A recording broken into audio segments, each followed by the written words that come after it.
Madam Chair, I do not understand bakit a person convicted of child abuse is still sitting in a seat. Point of order, yung sinasabi natin na dinadivert ang usapan sa ating budget hearing. Kung nagawa po niya yan sa Senado, Madam Chair, dapat hindi natin yan pahintulutan dito sa Kamara. You allowed her a snide comment and then you will not allow Please wait a snide comment? Excuse me, our members and our guests. I warn you. Please wait. Don't go into this rabbit hole. Please wait to be acknowledged before you speak. Okay, so at this point, Honorable Manuel. Madam Chair, again, it's another point of order kasi kapag may mga deliberation tayo, we should stick to the topic. Hindi pwede, Madam Chair, na dinadivert natin yung usapan para hindi natin sagutin yung tanong ng mga mambabatas natin. This is actually the best opportunity, formal proceedings, nakikita po ng publiko para malaman anong sagot ng Vice Presidente. So hindi po natin napapayagan ang ganong mga argumento na hindi naman tumutumbok dun sa topic natin. So, Madam Vice President, there's a question. Easy for you. Please make your responses direct to the point. Sige, ma'am. I will make this easy for you. What rules are we using for this budget hearing? We have our rules. Yes, ma'am. Adopted by the Committee on Appropriations. Right, okay.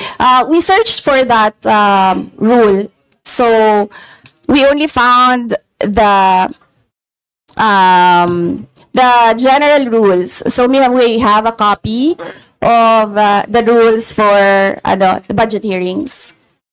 Well, as far as I'm concerned, mas importante ang rules para sa amin. Kayo po, ang kailangan nyo lang marinig is yung acknowledgement for you to begin to speak. Yun lang po ang pinaka-importante para sa guests. Sa totoo lang po. Yes, ma'am. So, ang pinaka-importante, yes, you may proceed.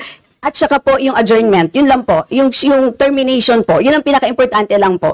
For the rules, yun ang ay importante para sa members. But we may provide the copy to you. Yes, ma'am. So please proceed and answer the question. May we request a copy? Yes, yes, absolutely. But yes. Please, there is a question. And do you want us to repeat the question? And we will not penalize you all the time. I don't you can repeat the facts from the notice of disallowance. I don't need the Honorable question. Yes, Honorable Franz Castro, you may repeat your question on the notice of disallowance, I believe. Yeah, tama, Madam Chair. So according to COA, the notice of disallowance is amounted to 73,287,000 out of 125.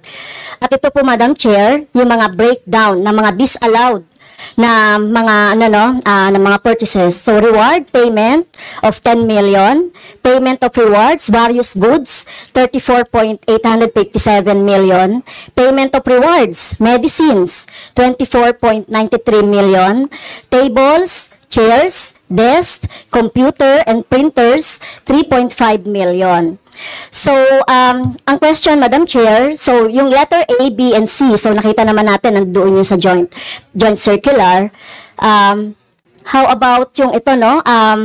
How about yung mga tables, chairs, desktop, computer, na umabot po ito sa 3.5 million.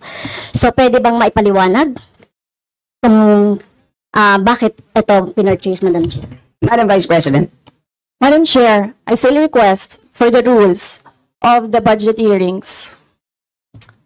Okay, gusto mo sagutin ko, ma'am? Yes, madam. This is a hearing of the budget of 2025. Nasaan dito ang confidential funds? Yung tanong niya, Madam confidential Chair, funds. Nasaan dito?